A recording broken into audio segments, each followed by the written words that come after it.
I start my speech, I want to know how many of you like Chinese food? Okay, a lot of them. I'm happy. Okay, I like Chinese food too.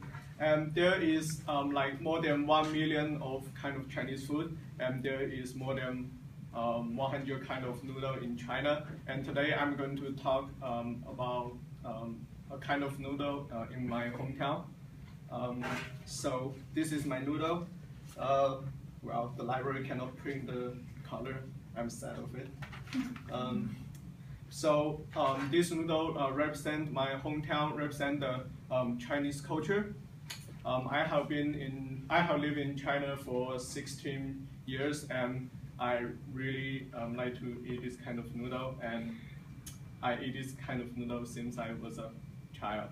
And for today's speech, I want more people to know about the Chinese food and Chinese culture, and know about the Chinese history. And behind every kind of Chinese food, there is a story behind the food. And I want the people to think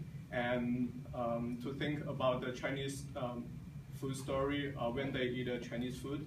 So today I'm going to talk about this kind of noodles story, and me, and then noodle story, and why I identified this culture. So this noodle calls old friend noodle.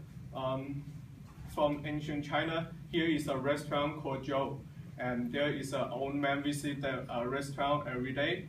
And one day, the old man didn't visit, and the boss of the restaurant really worried about it, and the boss heard the old man is sick by the bad cold. So the boss used the beef and chili and pepper and rice noodle to cook a noodle. And because it is salt and spicy, so that old man eat a lot, and the old man sweat, and he felt a lot better. After that, this noodle is called old friend noodle. And when I was in China, in the middle school, well, every Chinese student wake up really early at 6 o'clock in the morning. It's really cold. We don't have time to eat breakfast because the schools start at 7.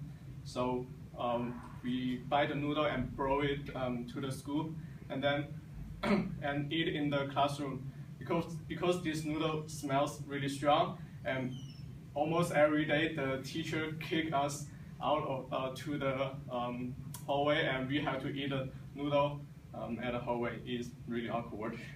And